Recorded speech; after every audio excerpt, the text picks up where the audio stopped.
typical disgusting display. Oh, tonight we got 'em. Goldy, the Sulk, and JC. The typical disgusting display. And it starts right now.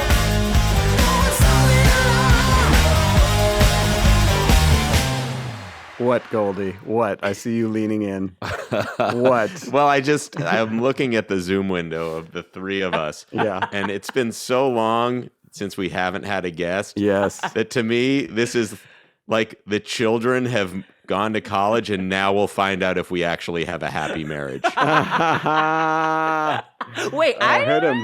First joke of the day. Yes. First joke of the day. Oh, too you busy got Do we laughing. have anything left to talk about? Is there any chemistry at all? Or have we just been like keeping up appearances for these guests?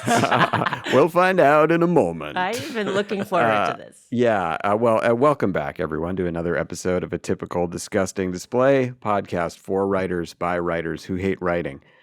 Goldy, this morning, I had this whole thing planned where I was going to bait you into anger about talking about what kind of haircut I should get for my birthday that's coming up because I feel like I have too much hair right now. But then my plans were derailed because, as we talked about a few weeks ago on this podcast this morning, I had a situation. Oh. So I'm back at my place, and not to get too into detail here, which I'm sure you all appreciate, but the last couple of days haven't been as productive as I would have liked them to be. And this morning was the South American landslide. So God. like I'm waiting this thing out. It's all happening. And then there's kind of an end point. But I knew in the back of my mind, like, I know I'm not finished, but I have to come in because we have to do this podcast. So I walk. At any point, are you buckling your legs back and forth like a baby deer trying to get purchase on the side of a mountain dry goat. dirt hill? Yeah.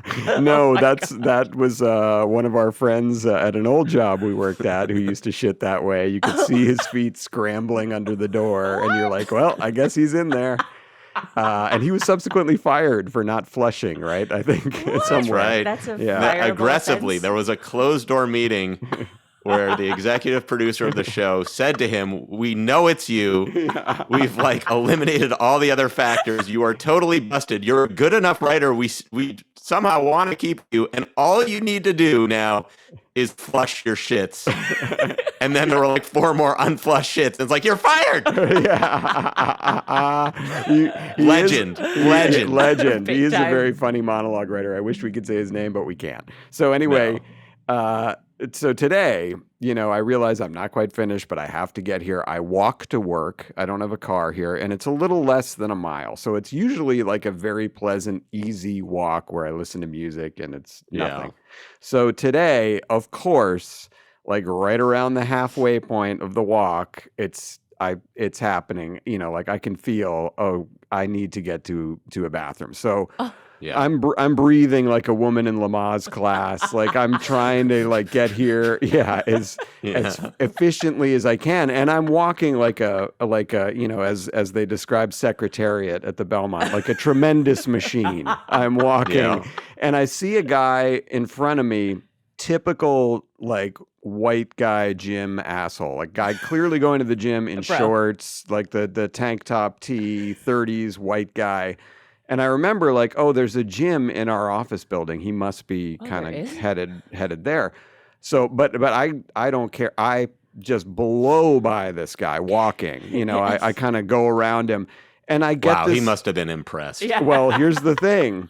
He was not so much impressed as, in my mind, pissed. Because he picked up his pace competitive. and he was trying to walk with me. And then I reach there's a light where I have to stop, and he kind of catches up to me. And then the light goes green and I'm off again, and he cannot keep up with me. I can tell where he's going. We're going to the same place, and I just destroy him. And it reminds me of when you're in a car and somebody's trying to pass you or fuck with you, but they don't know that you're listening to Van Halen. and they have no chance to pass. Like, there's no way you're passing me if I'm listening to Panama. Right. Oh. So yeah. Guys today- are so stupid. I know. Today I was listening to Panama. Were you? You were literally- No, I oh, wasn't. But your that was shit the was Panama. equivalent. No, I turn off all music when I'm in a situation like that. I'm Oh, just really? like, focus. Situation. Got to get there. There's a Punchline, number I of made it. interesting puns here. Well, that's great to hear. Yeah, Congratulations. very much. I made it. Big The wins. first is I want to go back to the Lamaze breathing because I did that with my wife Yeah. Oh, when it's we so had sweet. our first kid. Like when you have the first kid, you do all these things because you feel you're supposed to do them. But I'll tell you, there's nothing more useless in the moment than when the baby's actually coming.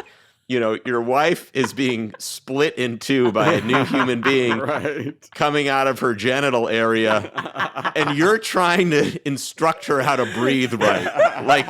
Like she would listen to you. You go, let me tell you how to take in some oxygen right now, the right way. Okay? No, in through the nose, Steph. Yeah. Now you're gonna want to count to 5. Yeah. And I'm the expert here. I'm the one who really knows how to breathe during this because I went to a 45-minute lecture. So just, if you can stop screaming long enough to listen to me, please, because I'm trying to help. Please. So I have it brought back a visceral memory of that. But my second point is a question: was this guy our age or younger? Younger. Yeah, like a. He was in his 30s, definitely. And so he was peak physical condition, and he was no match for the Jewish shuffle today. I absolutely I dusted kind of need him. to see video proof of this because Because you're not I buying do it. wonder if occasionally you aggrandize your stories. Come over here now. I bet he's still crying on the sidewalk. You can get video of him now. No, this guy Why was. wouldn't he just break into a light job? Like, No. it's just so you both knew you were doing this. And I mean, did you in my share mind, a look? Yeah, I'm saying again, in my mind, I put this on him that he wanted to walk faster than. But of me, and course, if he could not. started walking faster and Right. you He noticed that. I did. He did. Yeah. Absolutely. But he could Like, not. why wouldn't he keep just up. break into a light? If he had broken into a light jog, what would you have done? No, Sprinted. I would have raised my hands in victory because that's him admitting defeat. You cannot beat me walking, and he couldn't. He could not. Speed walking.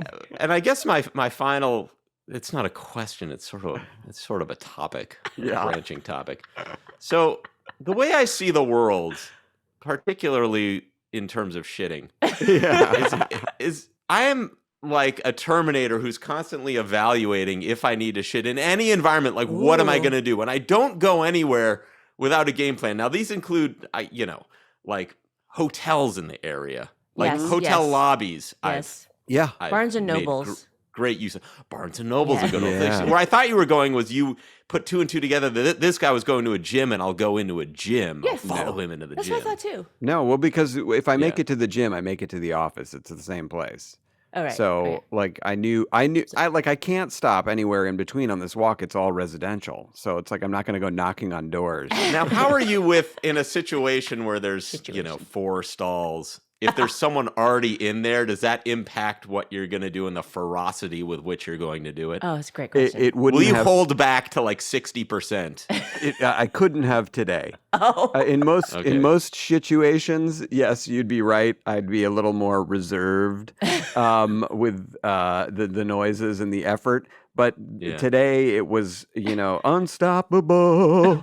He's so- Now, what if you unstoppable. recognized a pair of shoes, and then would you feel that somehow that person had something over you for the rest of your life because they Oh. knew you had taken a shit? Yeah. Is that how And it like, works? this is how my mind works about it. Is I'm so meticulous about it and so mortified by my own body that, like, if I saw a pair of shoes, I knew I might go somewhere. Like, I know every bathroom in every building I'm in. Yes. Yeah, sure. Of course. Yeah. Yeah. no, I'm in the I same agree. situation. And I agree. Seeing a pair of shoes under there would have been bad. Seeing a pair of shoes I knew would have been worse. But I also knew that I'm getting into the office earlier than everyone, so it wasn't an issue. Because I used to have in my glove compartment the IDs from every job where I'd ever worked. And I would know like a roadmap of I can go this place, I can go this place, I can go this place. Yeah. stopping in at CBS television shitty.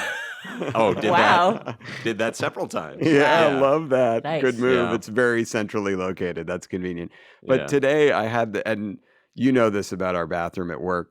So it's a pretty nice It's bathroom. fine. As far It's as those fine. situations go, it's actually Yeah. pretty. Yeah, it's pretty good. So they have, the giant sort of handicap stall, but then they have the sort of handicap stall that's on the other side where it's like it's a little bigger, it's got handrails, but it's not the giant one. So that's the one I use. The handrails, you're just bracing.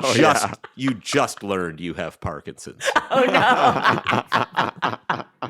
Well, that was my morning, Goldie. How was your I'm morning? sure that everyone is thoroughly disgusted Yeah, at this no, point and is it doesn't- wondering why do these three have a podcast? But These number twos. well, in my mind, I sort of excuse JC from the vulgarity of this. Yeah, I no, appreciate she's it. never. She doesn't come in with that. No, she's that's never us. taken a dump in her life. There's just a gloved hand that gently removes it like an Do you egg. do you think that Olympic sprinters, it's a floats. known tactic if you run say the 100-meter dash, that you would get to the point just where you have to take a shit right before the race, and that would help you? Yes. God, That's Then we brilliant. gotta have Usain Bolt on here and ask him because I'm One thinking- interview question, that's it.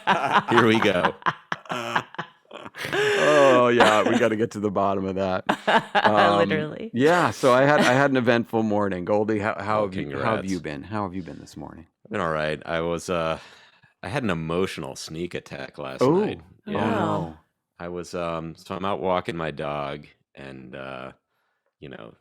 it's the best thing it's done the most for my Q rating in the neighborhood that like I now talk to everybody, and everyone likes my dog, so Nice. by extension they seemingly like me a little bit. They Sure. like you.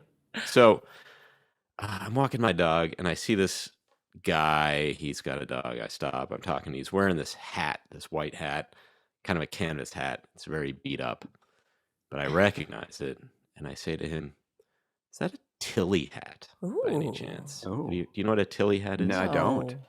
That's So I don't know if you remember, kind of in the 70s and 80s, there were certain products that had like a lore behind them, and you might only see them in a magazine, and the ad might be like a kind of well-drawn thing and with a lot of small print about the history of the product, and you would Yeah. stop because there was no internet, there was nothing to do, and you Right. would read about Yes. something Yeah, stupid. yeah. So the Tilley hat was one of these products. It was developed by this guy in Australia, I believe, and like their whole thing was like, this is an indestructible hat. right. If your hat is damaged for any reason, we'll send you a new hat for free, no questions asked. And Yeah. they have, in the ad, they would have details about an elephant has swallowed this hat and passed it through, and the owner continues to wear it. or whatever. So my dad loved that and bought a Tilley hat and like proudly wore a Tilley hat and was an ambassador for the Tilley hat. Right. With everyone, would evangelize about the Tilley hat, was more passionate about the Tilley hat than he was about his two sons. I think if I had to isolate anything that he believed in, it was a Tilley hat. So I start saying to the guy, I'm like, of course now I'm just babbling at this poor man who, had the About a Tilley misfortune of choosing a hat, explaining to him what the hat meant to me. And, my dad died over 10 years ago at this point. Yeah. And and here come the tears. Oh, while 'Cause you're I'm- talking to him? I say to him,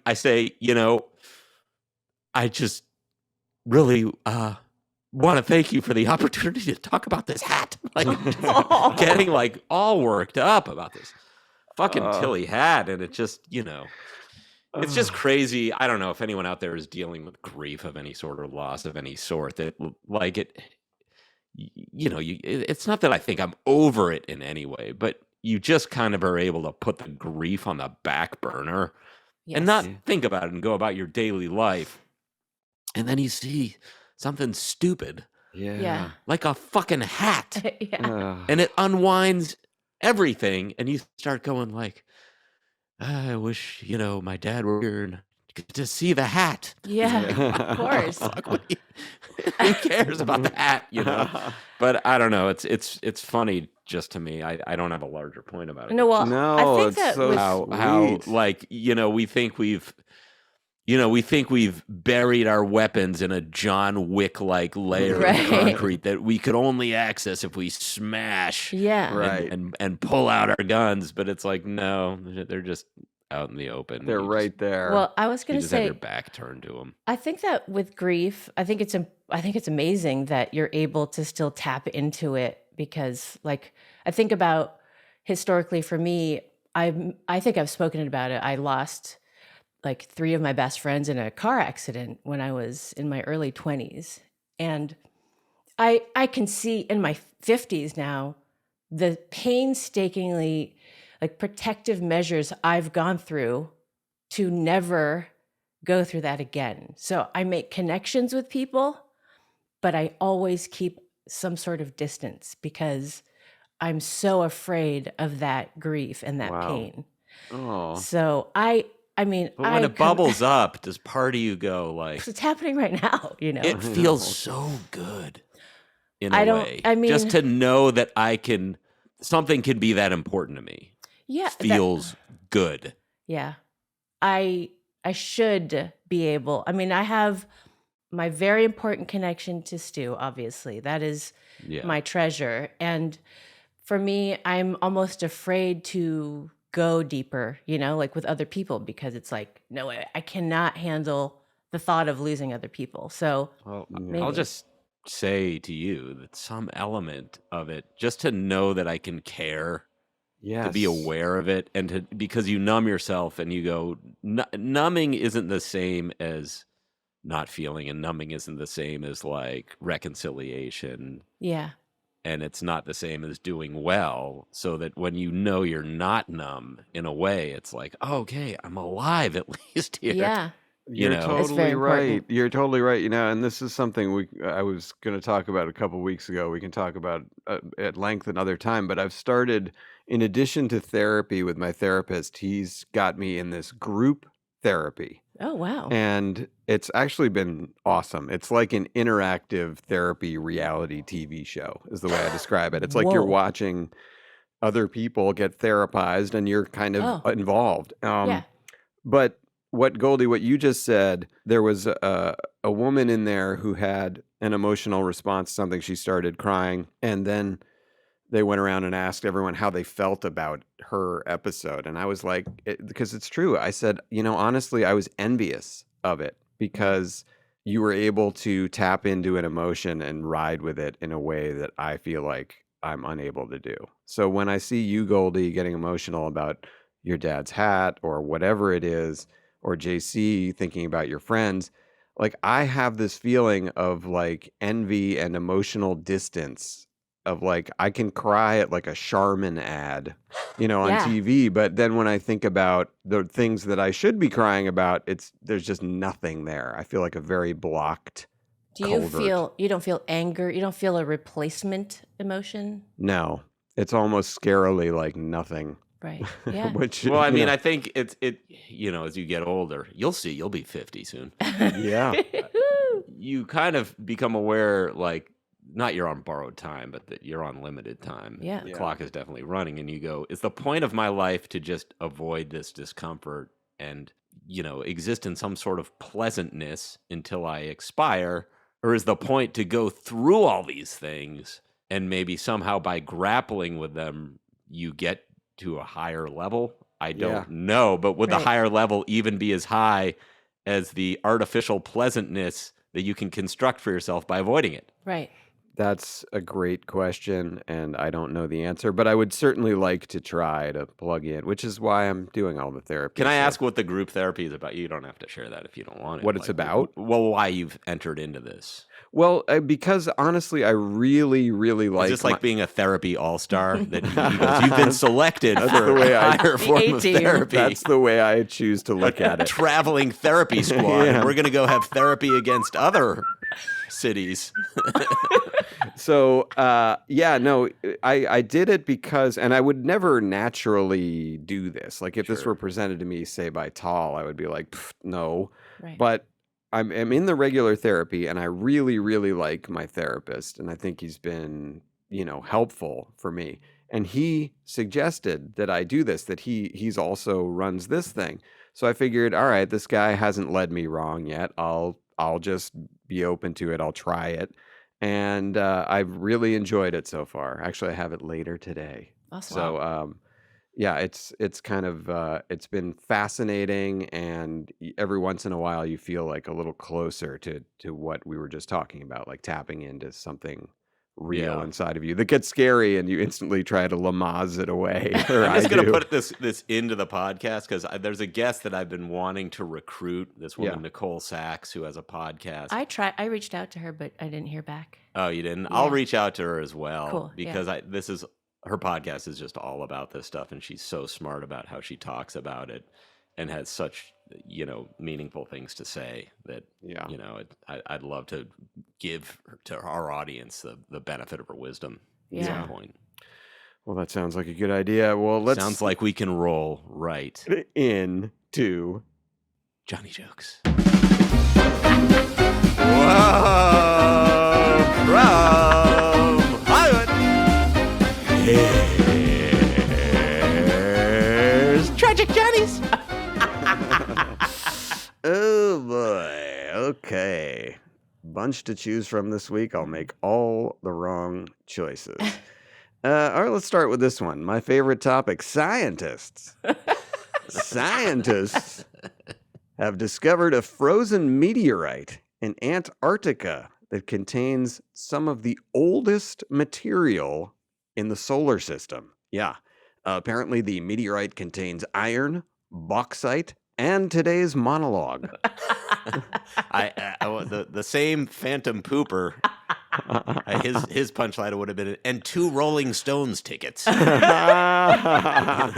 great. Yeah, that's right. The same Phantom Pooper. He would have written that 100%. That's great.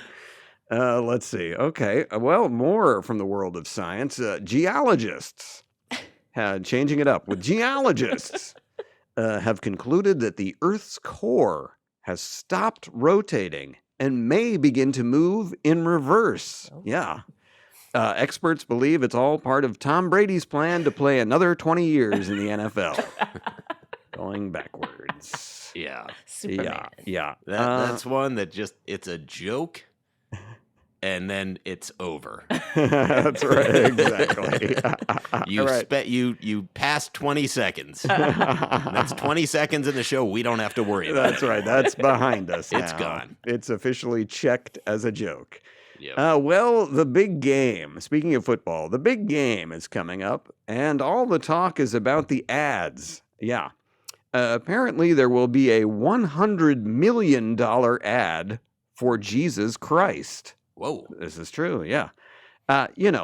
Just like he would have wanted. And finally, A lot less effort in that one, you notice, and better. better, I know. It just comes easier. I should take a lesson from that. Embattled embarrassment, George Santos Oh yeah. has informed his fellow Republicans that he will be stepping down from his committees because he just made the top 10 on this season's American Idol. Second Johnny, take it away. All right. Well, little sad news. Porn actor Ron Jeremy is demented, living in a mental hospital, and believes he's shooting a porno with the nurses. Oh. Yeah. As opposed to when he was sane and in mental hospitals filming pornos with the nurses. Okay. Russia has expanded its attacks in the Ukraine, threatening to draw in NATO and escalate to World War III. And 40% of Americans say if that happens, they're ready to take up arms and fight for Russia. Got him. Okay. New York City, the Big Apple, New York City, has shattered a 50-year record for a snowless winter. And it's devastated city residents who find it romantic when the city is covered in a fresh layer of yellow.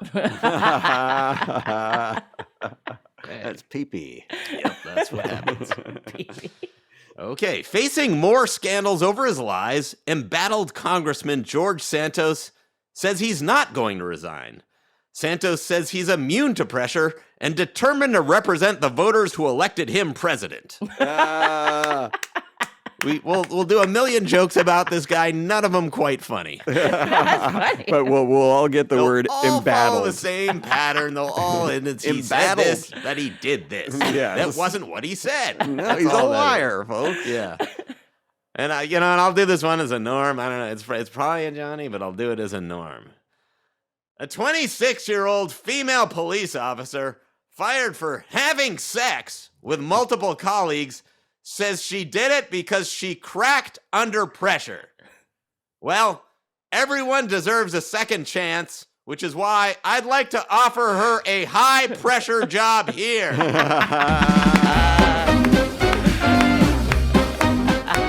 And that's another one in the book. Nice. It's Boy. behind Well done. us. Not an easy week for me. No, doing that. no. I mean, what would these, the Skippy hats or whatever it was? Tilley. Oh, Tilley hats. Tilley Rude. hats. Sorry. I'm sorry. I You know, forgot. what with that fucking little thing you had?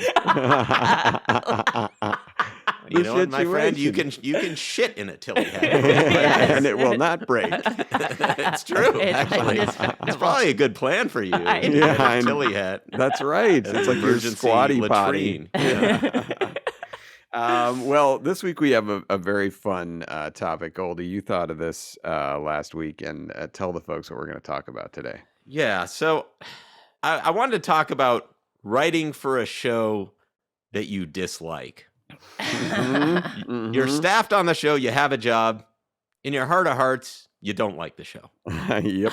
Which is maybe a more luxurious problem that happened in a previous wave of more and better television jobs. So I acknowledge up top that people today might not have the luxury of being able to even have that feeling and to feel they have choices. Where it's Yeah. like, if you get a job, you just take that job because everything is 8 episodes and who knows.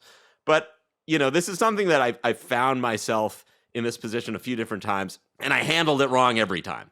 So I want to talk about that, and then I want to talk about what I think are better ways to handle it and how you can both get into this situation or avoid the situation, and once you're in this situation, how to handle the situation, and maybe how to get out of the situation. Right. Situation. So the first time this happened to me was I was writing for our good friend, Mr. Craig Kilborn, happy as a clam. Yeah. Nice. Loved my job. Never once looked at the clock. The Yeah. 3.5 years there. Awesome. Agree. Every day it was 5:30 before I knew it, and I was Wow. leaving and going like, can't wait to be here tomorrow. Yep. Amazing. Then Craig just one day comes in and goes, just so you know, guys know I'm leaving. Consulting nobody. And we were in this weird position where, because he surprised CBS, they were caught off guard and they didn't have a backup plan. And so they said, like, we're going to run through a bunch of guest hosts and kind of hold this sweepstakes, Yeah. narrowing it down to 5. Each of those 5 will get a week to host the show, and then there'll be a permanent host of the show, which is pretty unprecedented. Yeah. And I didn't mind being involved with that because you were writing for a different host every night, and I got to meet some very cool people. I worked with Bob Saget. I worked with Oh, wow. Jason Alexander. Susan Sarandon hosted. Like, it was pretty cool. Yeah. Wow. And then the finalists, it came down to, maybe there were 4. I remember Michael Ian Black, Craig Ferguson, our good friend Damian Fahey, Oh. and didn't know D.L. Hughley. I didn't know Um, Damien was in yeah. that mix.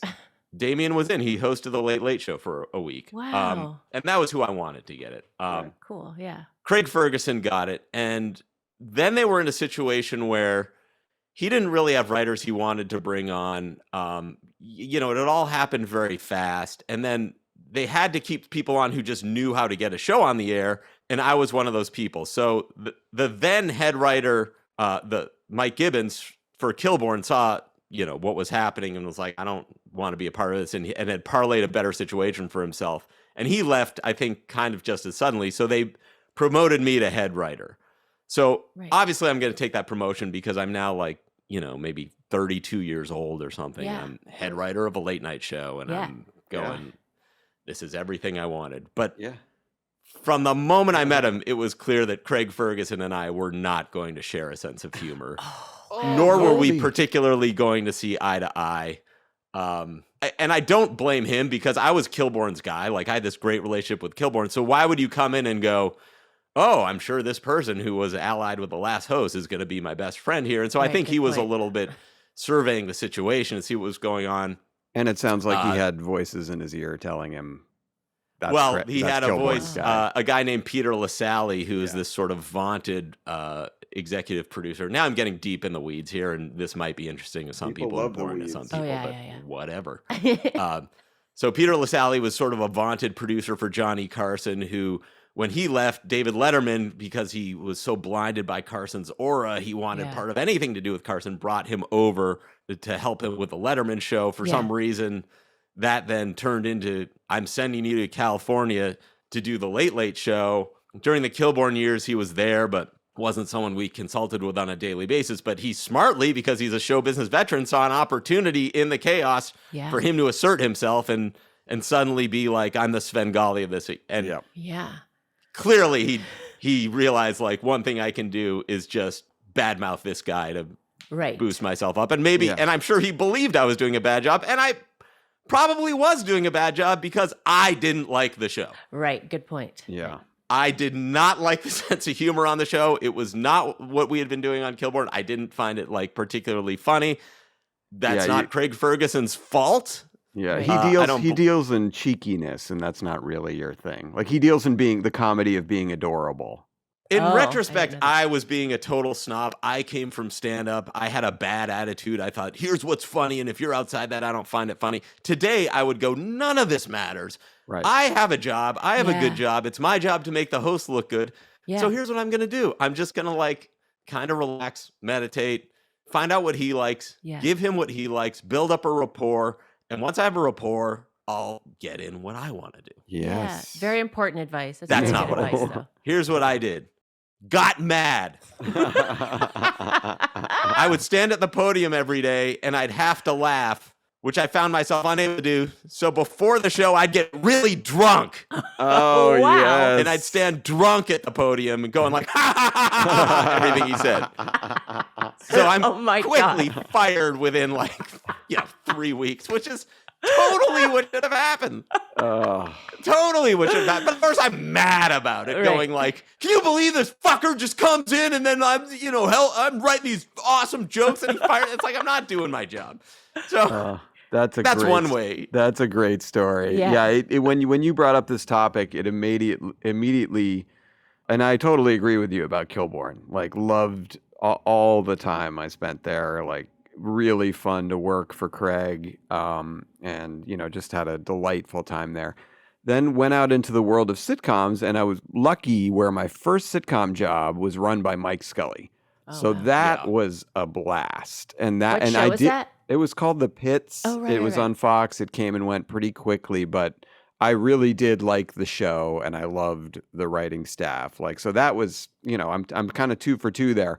Then after that is where it started to I started to get a real taste of, things that maybe weren't to my taste, but I'm there anyway for the job. So my writing partner, Wellesley, and I got a job on the Roseanne cooking / talk show. Oh, wow. So this was a thing, and oh my God, talk about something that you didn't really like. They didn't know what it was. Was that at 30 Rock? No. No, it was was in El Segundo. Okay. The glamorous El Segundo. So we used to go to El Segundo on the King's Highway every day and just sit there and wait for them to figure out what they wanted to do. It'd be like waiting around for Roseanne to come in, seeing what kind of mood she was in. She had, and I think still has, as our friend Ted Jessup used to describe him, her drifter boyfriend, this guy who looked sort of like Sam Elliott in Roadhouse, who would kind of shadow Roseanne and kind of whisper in her ear like, "That The sounds Jeff funny." Galooly type. Yeah, exactly. So it was like we were held hostage by sort of this drifter's whims and Roseanne's moods. And nothing would ever really work out. We'd always plan like today there's going to be a remote where Roseanne goes to a farmer's market. So like we have to write some jokes about her walking around. Of course, we don't know what's at I mean, we can generally One of those avocados. Yeah, exactly. Yeah, so we're writing what are those avocados in a room, and like Wellesley and I are looking at each other. And if you know Wellesley, one of his catchphrases is "What the fuck?" And so like we would every day I would get a healthy dose of what the fucks, and we don't know what we're doing. But after a certain point, like, and here's another way to deal with something you don't like: find it funny. Like, find it funny Yes. how bad it is, which is, and again, Goldy, you were in a different position because you were all alone.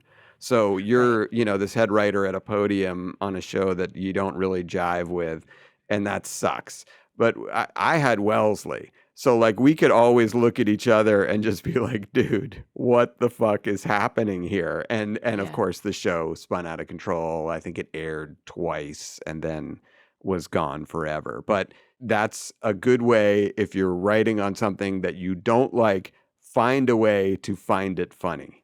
And I'll expand on that. I think that's a great point, because I think you can also, at that point, realize you're collecting material for a workplace sitcom that doesn't exist yet. Yeah. Yes. Because all this inter-office dynamics, all the weirdness, like, someone drinking at work, or Yeah. someone, handing a host a bunch of avocado jokes and then going around and going, what the fuck? Like, that's all real and it's all funny. And so I think the advice, and I had this written down and you said it without saying it, which was like, try to reframe the situation into anything you can get out of it. And a sort of corollary of that theory is you can reach a point where you're not getting the satisfaction out of it that you came in for. Like most of us, my problem with Ferguson, I realized it really wasn't the comedy.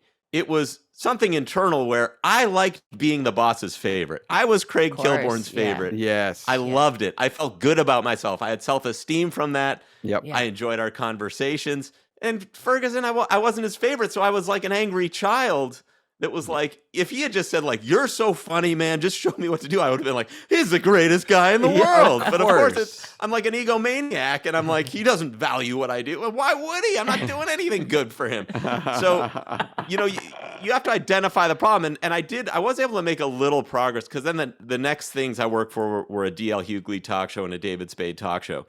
And I wasn't those guys' favorite either, but I wasn't their least favorite. Like, I just had a good, cordial relationship with them. Yeah. Right.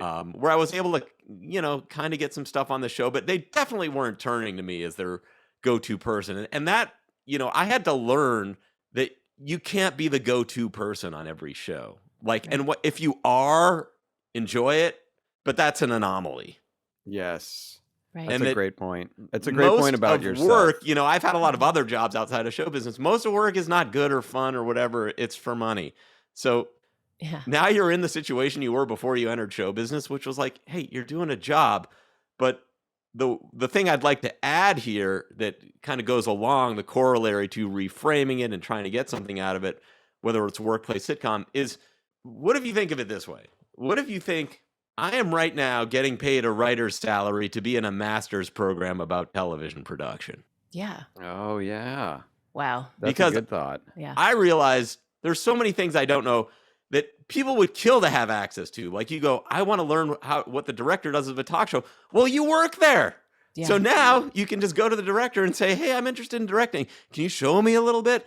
Ask the Brilliant. cameraman. How do you decide, how do you follow? And just start picking up details that you can bring somewhere else, That's such a because great I'll tell you point. what, the script coordinators on sitcoms know more about directing than the hotshot directors that come in, because they've been on 1,000 sets. Yeah. Yes. Yes. And- the Gladwell theory. It Yeah, just like picks they it all up. know, and they know who's an idiot and who's smart and who's good or who's bad.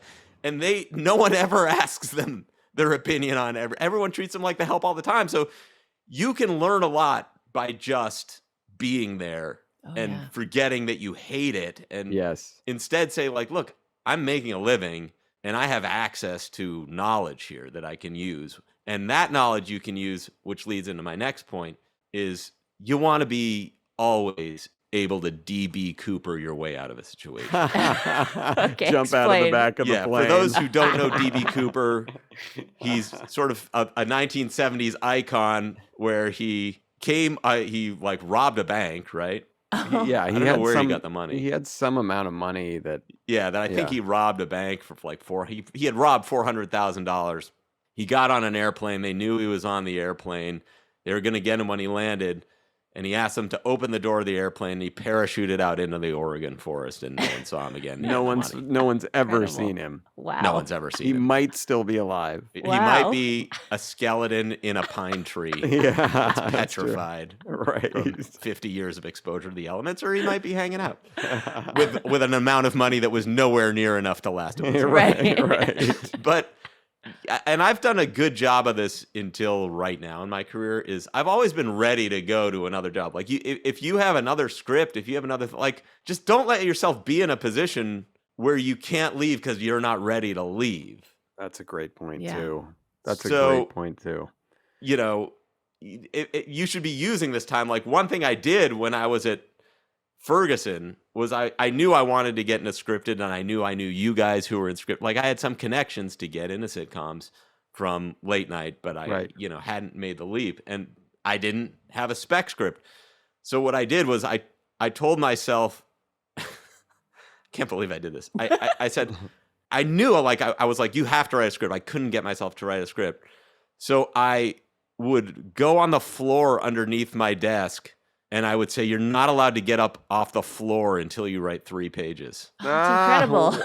That's And so I would hide under my desk, and I unbelievable. wasn't allowed off the floor. And then within 10 days, I had 30 pages, and then 15 days and 2 weeks, I Whatever had it takes, a script. That's Because great. I punished myself, You in would a have been. weird, bizarre S&M fashion. I know you would have been one of those self-flagellating monks. Right. Yeah. But then I had the script, and then, I was able to reasonably ask of people, like, hey, can you, and it didn't wind up happening then, but at least I then used the time where, instead of working on the show I was working on, which I knew was a fruitless endeavor because they weren't using any of the shit I was doing anyway, that I was like, well, I could just write my own stuff because they're still paying me. Yeah. Right. That's a so great plan. You could do that. It's not going to enhance your reputation, which brings me to another point. Yeah. Which is that, say you hate it, say you're miserable. Again, don't be like me. Don't be an asshole. Don't let everyone know you're miserable. If you can avoid it, don't, because no one likes hearing it. Don't call your agent and say you have to give me. You're going to instantly be their least favorite client. No one likes to hear someone with a decent job complain, Yes. even if you hate the decent job. So, and here's the other thing is, at every job you're at, you're auditioning for all the people who are staffed with you to show them what kind of coworker you are. Because if you get an offer somewhere else, or if you're close, the first thing that showrunner is going to do is call anyone they know on any show you work on and say, hey, I'm thinking of hiring this person. Are they good? Are they bad? Yes. Yeah. Like, what's the deal? And if you walked around like a fucking dickhead, Yeah. that's going to come out. Yeah. Yes. So, maybe a better approach is say, like, okay, I can't get the host on my side. That's a foregone conclusion. But who are the talented people here? Yeah. Is there a number 2 who's talented? Can I sort of make myself useful to them in any way so that I can get a good reputation with this person who's now a number 2 or a number 3, who one day will be a number 1, or who, if they're called, will vouch for me and say, hey, look, it was a shit show over there. But they, in this horrible environment, which is something I've said about people in the past and gotten them jobs, I feel. I said, like, look, that show was bad. We all knew it was bad. Right. But they kept moving their legs till the end. And so if they're on a good show, I can only imagine how good they'll be. Yeah. Yeah, you're 100% right about that. Like, in terms of just being, if the host doesn't find you funny or the star doesn't find you funny, if other writers find you funny, that's invaluable. Just continue to try and do your best. And you're right. Nobody likes the guy who comes in every day and complains. Like, that just drags everybody down. Yeah, because people might be more advanced in their attitudes than you, and some people might not like the show, but they might have kids, and they might go, like, I can't, like, I really need this to work out. Yeah. So stop coming in my office and bitching, because now I'm in a bad frame of mind. Yep. Yeah. So 100%. for you to put that on other people is, both bad in a sort of social sense, but it's in a selfish sense, it's bad as well because you're not enhancing your reputation. No. Now, JC, I'm curious. Do you have any thoughts on this topic? Like, is this something that you've encountered in your professional life as well? Well, okay, I will say I may come from a different place because for me, being a woman and a minority in the job that I do, I believed, and this may or may not be true, but because I believe in my skill and talent, whatever, Right. I believed that I didn't have to settle for jobs that I didn't want. Right. But there was a job that I thought I wanted, and I didn't realize it was I was tour managing and mixing front of house for a band. I won't name the band; they're pretty big. And on my first tour with them, we did like this big MTV party and all this kind of stuff, and we had to fly across the country to play Kimmel. Yeah. And I was like, I realized I hate this music, and I had to sit there and mix the music. And Right. what I did was I cranked the music so loud. I started like blowing the speakers at this party. You could see like the sparks going, and like people were running and be like, "What's fucking wrong with you?" And I was like, "What? It sounds great." And then we missed the flight to LA the next morning because I didn't care. This is like a total byproduct. I didn't Shocked to hear. Wait. about me. What's the correlation between you not caring and missing the flight? Because I didn't realize that I didn't care until I realized when we missed the flight. It wasn't like I'm the kind of person who sets 2 alarms when I Right. wake up, even for our podcast. You know, it's like when I care about something, I make sure everything is on point. But with this, I was like, I didn't even think about, oh, I got to get everybody ready to get on this, be in the lobby at this point. We missed a flight. We're at the airport, and I'm like, we missed a flight to Kimmel. Like I had no Yeah. passion to help them. And So what happened? well, she started crying. The singer started crying. Oh, she. Okay, we're getting clues. Breadcrumbs. So Um, was this garbage? No, it wasn't. They Okay. weren't that big. They weren't Okay. as big, but at the time they were big. They had a big single, and Sure. she started crying, and they basically fell for it, and they got us on the next flight. We made Kimmel, and then we got there, and I'm just thinking like, I hate this job, and we got back, and I just said, I don't think I ever want to be a tour manager / front of house person. Do you ever have like do you think part of it, because this is what it was for me with Ferguson, was in the recesses of my mind, I was like, I should be hosting the show. Like, I mean, I don't actually believe that, Yeah. but I kind of believe that, right? Yeah, Like, do you think Right. was any part of it for you, I should be on stage? Oh. And I'm helping these people, and I feel like I'm more deserving in some way. In this case, no. I mean, I feel like she's a star. She's always been, like, she was very talented, very, it was an amazing band. I don't know. But in this case, no. And I've never been the type to actually believe in myself in that way, like as an artist. Otherwise, I probably wouldn't be here. But On this podcast. no, God, I always do that. You got your dig in. I did. Yeah. I mean, I love the podcast. Let's just clarify that. Oh my God. Anyway, no, I probably wouldn't. Well, I love audio. I love being an engineer, but I think that if I was like, yeah, I have it as an artist or whatever, I would have pursued it more. So in that case, I never felt that way when I was mixing or tour managing, but I prefer audio over being like the babysitter tour manager. Well, yeah. So in terms of the music world, I'm wondering, is what you do the equivalent of writing, in that Alec and I started out as stand-up comics, and then I went to 2 years of acting school, and it was kind of like, I'm going to be the one up front.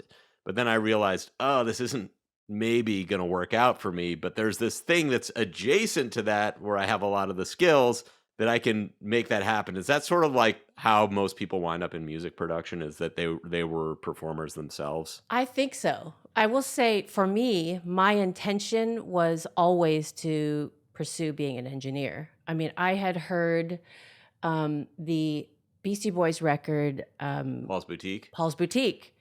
Paul's Boutique came out. I was completely obsessed with this record. And that was the reason why I wanted to become an engineer and a producer. So that was my intention, was always to go that route.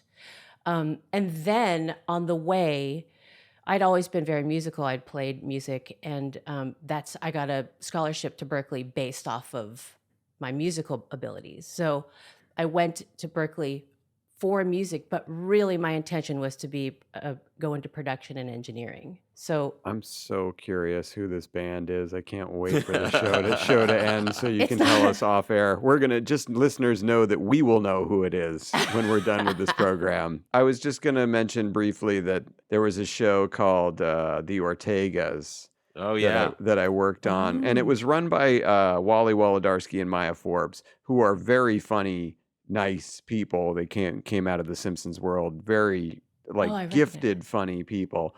But the show was kind of a mess. It was based on a British show called The Kumars, and it was supposed to be a hybrid sitcom talk show.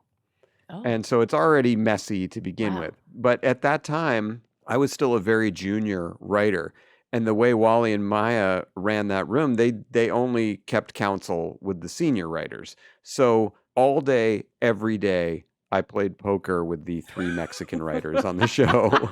We played all day, every day. I remember bringing checks in to work, like, here you go, Julio. That was his name, Julio Calderon. I'm like, here's your $800. Oh my God. Yeah, no, it got, they knew a sucker when they saw one. So that was how I dealt with that show. So play poker if you want. But yeah, let's take a shift. Yes. Yeah, let's talk shift about happen. because read this email, JC, because Yes. we had a legit question from one of our friends. This is from Elliot Pierce. Oh, I went to high school with Oh, you Elliot. did? Hi, Elliot. How are you? Hi, Nicest Elliot. guy. Love him. The subject is NFL records / predictions. Alec and Goldy and JC, whatever happened with your NFL predictions? With only one game to go, is it close? Love the show. It makes my Monday morning. Elliot. Yeah, Goldy, you can handle this one, but I thought it tied in nicely with our podcast from a few weeks ago about taking a knee.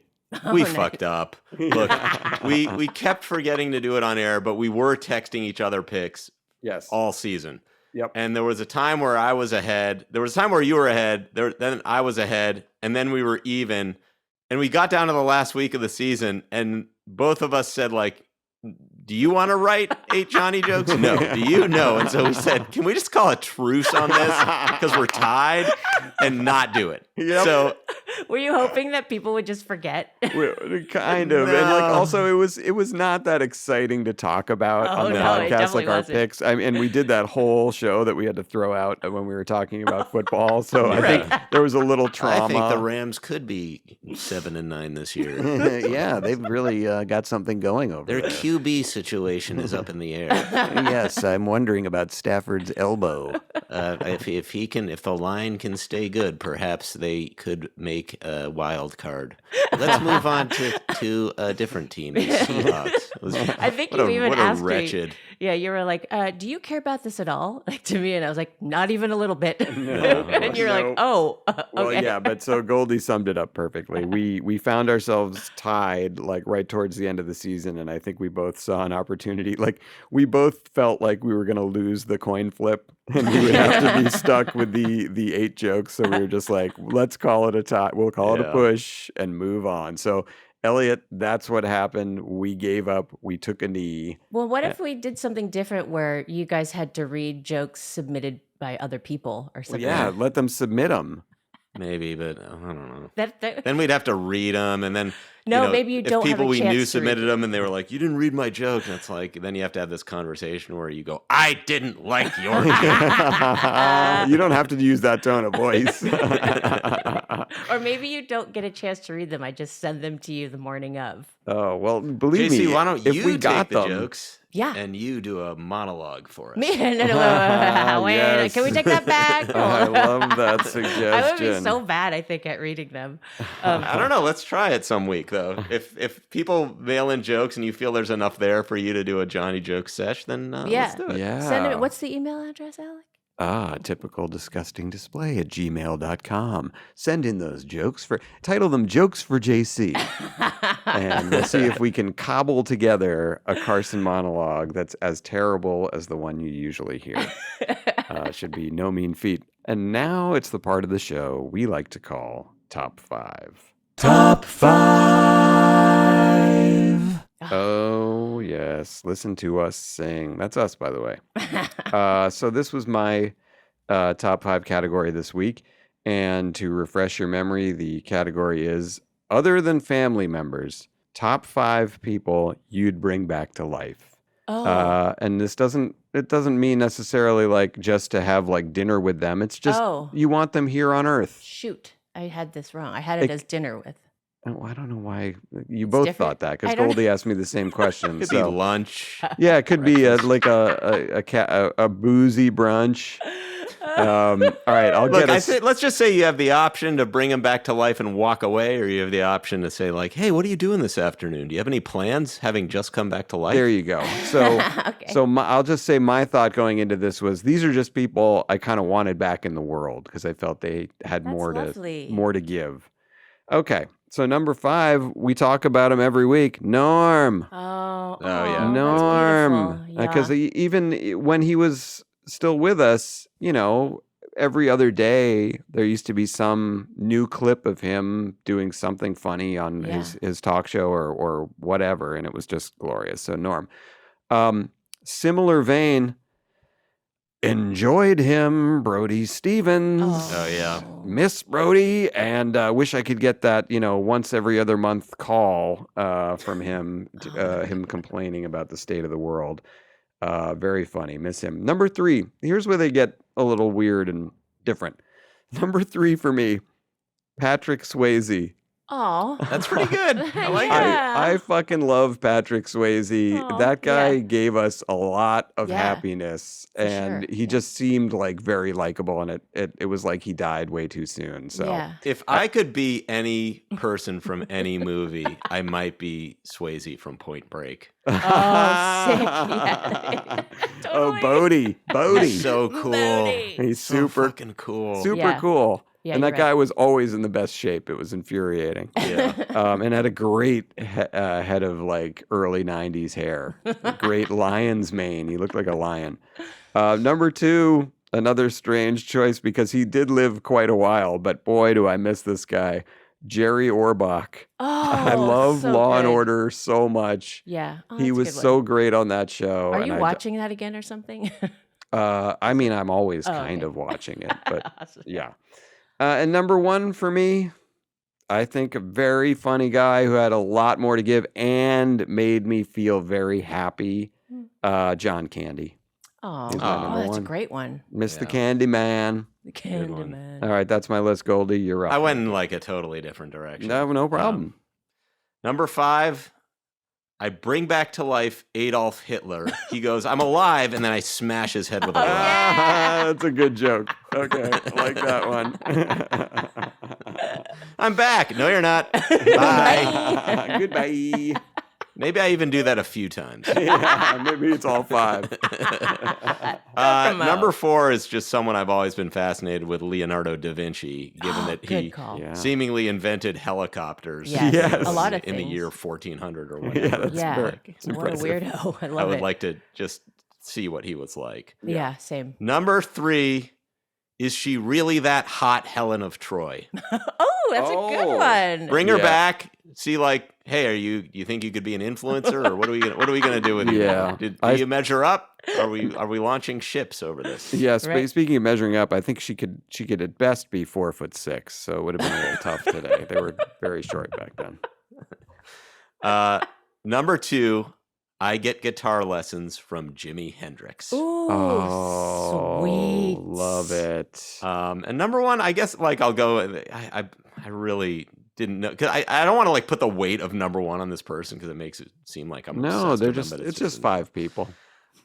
I really miss Robin Williams. Oh, Oh my God. You know what, Goldie? We have crossover. Oh, crossover appeal. Well, Goldie, you have that such a sweet story with him where you've actually interacted with him a couple Yeah. of times. So And I just really like, I know in comedy circles he fell out of vogue, but I always loved it. Yeah. no, Oh, he's that's great. awesome. He's back in vogue now. All right, JC, Ooh. what do you got? Okay, so I took this list sort of like people who could answer some questions.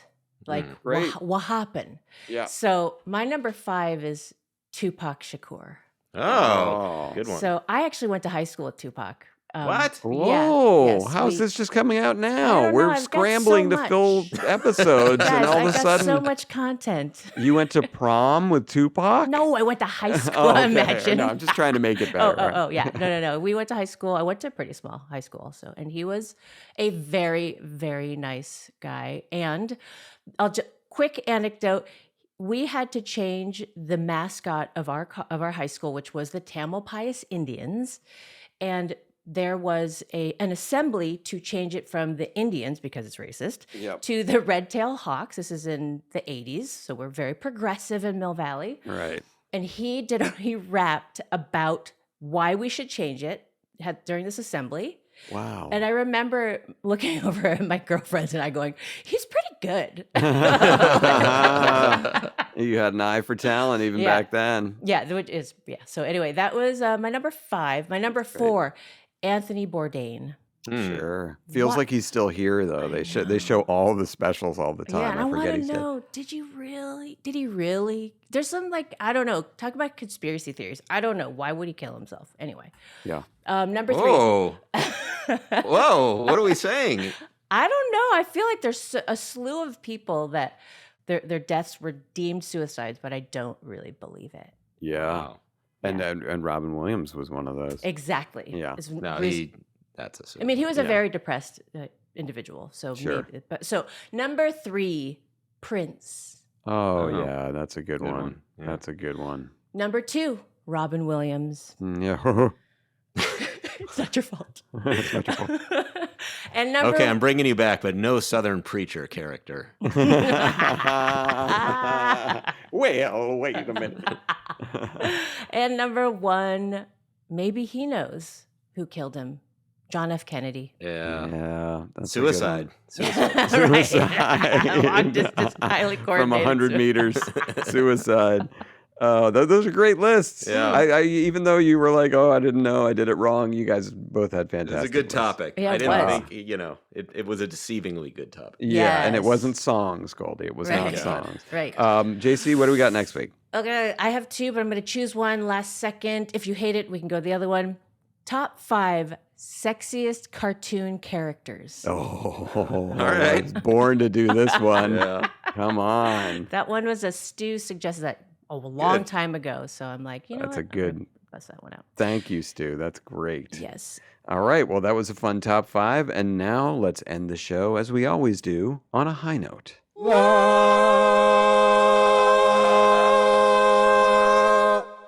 Oh, Tom and Max. And I want to tease Tom's return. Morty, I should say. Ooh, yes. He's been texting with me that he's antsy to come back. So we're excited to have Tom/Morty come back and give us the state of the where are we union. going to find the room for him? But okay. That's true. Bump Seth Meyers. That's right. Well, we should talk about that now. I Yes. just said it. Yes. Next week, our guest is none other than Seth Meyers. Wow. We got him. I don't know how, but we got him, and Yeah, we're going to you. talk to him. We're very excited and thankful Yes. that he is coming on to the little podcast that can't. Yeah. Seth Meyers will be on. The little next week. podcast that won't. That won't, that didn't, that can't. I think I can't. All right. So my high note today is kind of a weird one.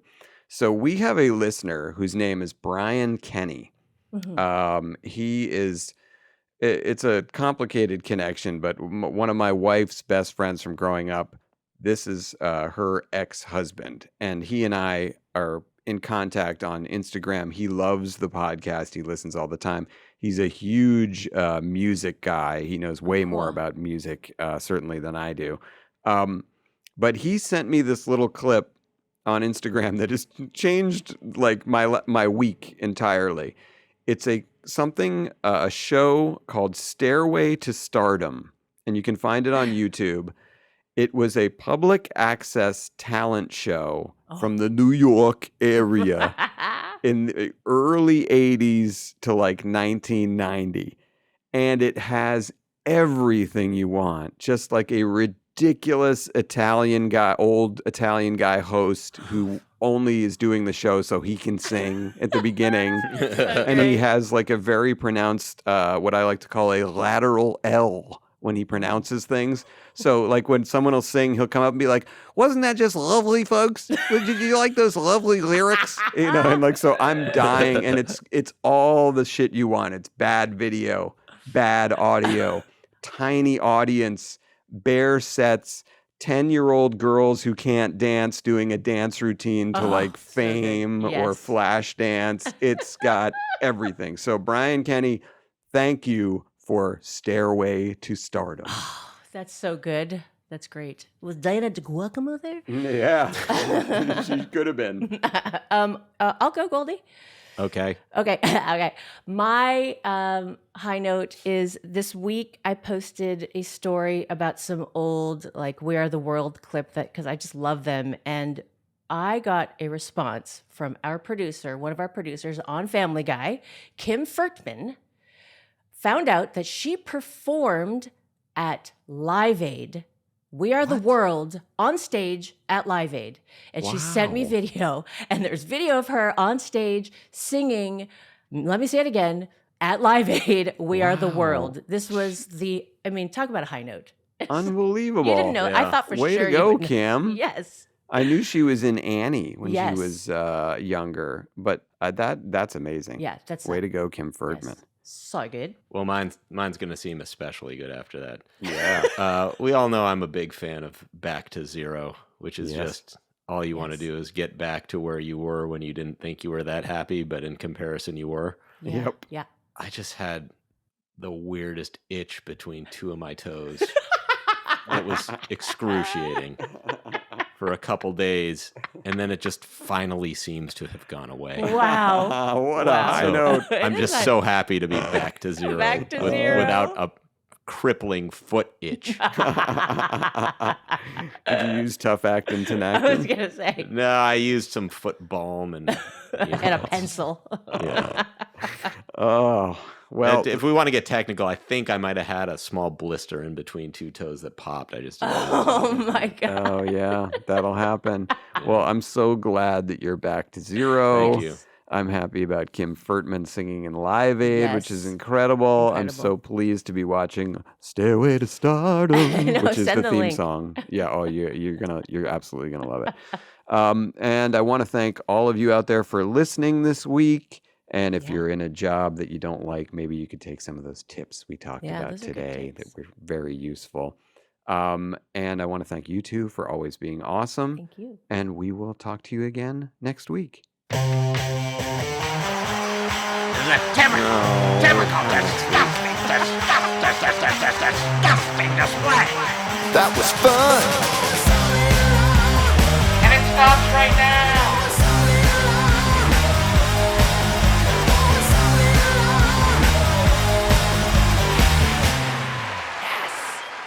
All right. All right, Yeah. One of those avocados.